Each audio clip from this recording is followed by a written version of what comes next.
Olá, sou Maria Joana Costa e venho apresentar um pouquinho sobre o Dia do Escritor dentro do projeto Cultura em Casa, da Prefeitura de Uberlândia.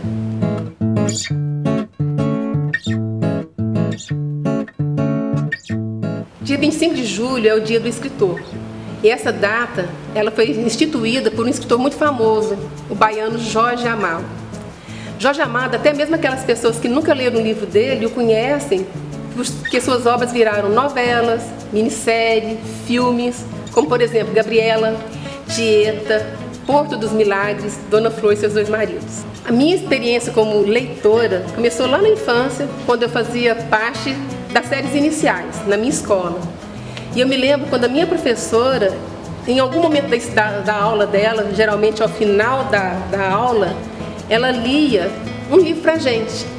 E esse livro ela ia lendo um pouquinho a cada dia, até que a história se completava. Às vezes não tinha nenhuma ilustração, mas não tinha importância. A minha imaginação como leitora, a minha imaginação de criança, ela fazia com que eu imaginasse a cara dos personagens, os cenários, e que eu mergulhasse na história e passasse a fazer parte dela. Um dos livros que eu me lembro assim com muito carinho, e é um livro super antigo, é A Bonequinha Preta, de Alaide Lisboa. Esse livro, ele foi escrito, pra você ter uma ideia, ele foi escrito em 1938.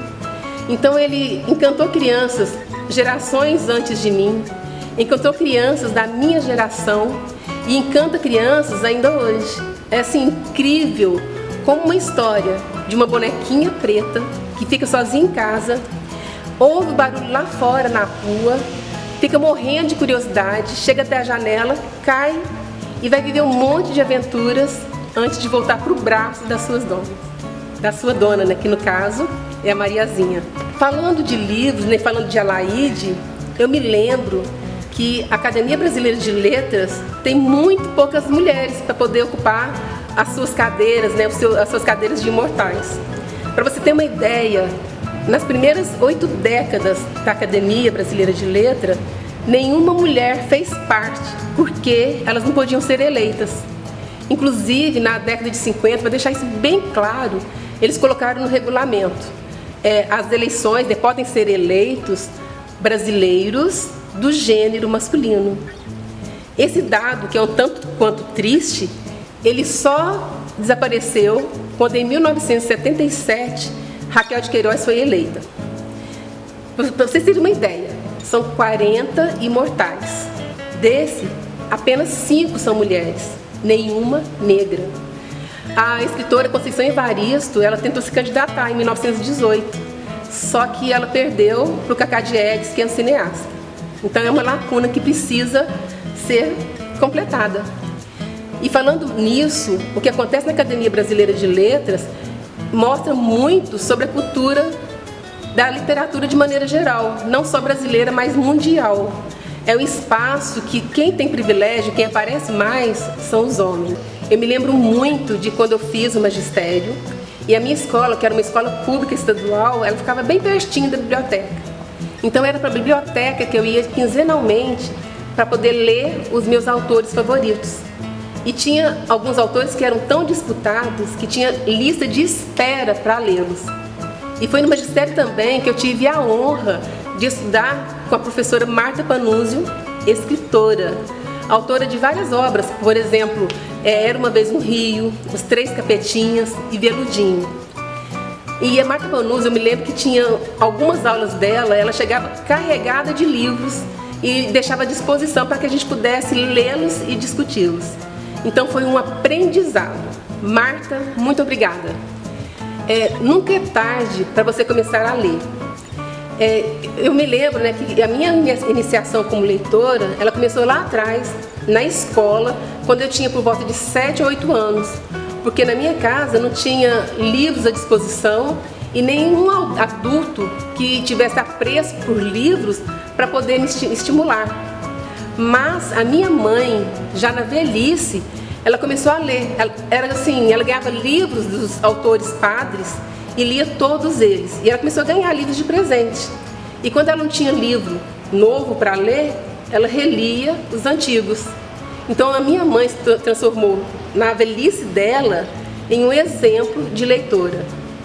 E nunca é tarde para começar a escrever.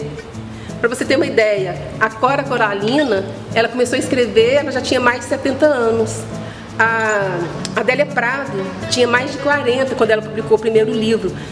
Fazendo uma correção, a Cora Coralina, ela escreveu desde a juventude, mas ela só foi publicar o primeiro livro quando ela já tinha mais de 70 anos.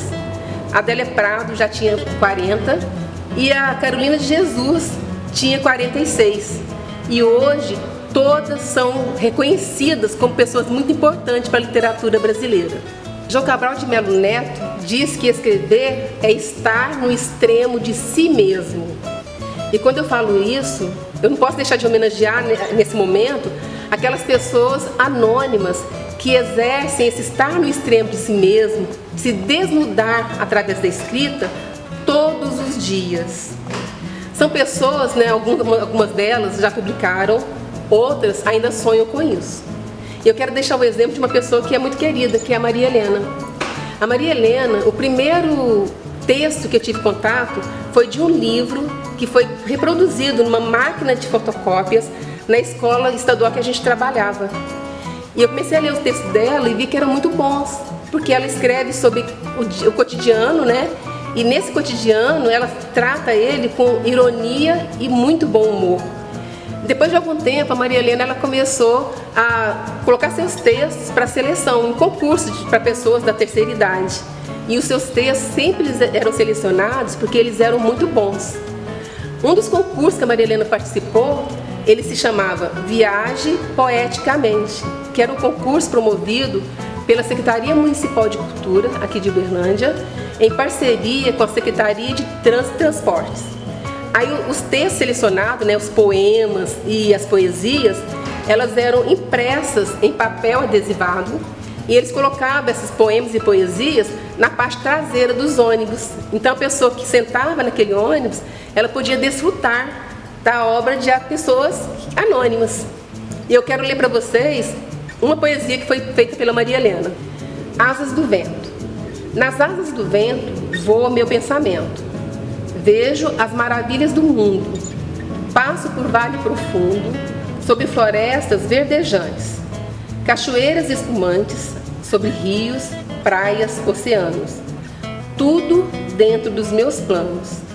Conheço a falsa nobreza, mas também a real pobreza. Olho pela janela um instante e vejo-me o viajeiro errante. O transporte urbano, a cidade, é minha volta à realidade. De Maria Helena Paiva dos Santos Machado. Espero que esse nosso bate-papo tenha te inspirado a ler. Lembrando que tem vários livros que você encontra em PDF gratuitamente. É isso, um beijo e até mais.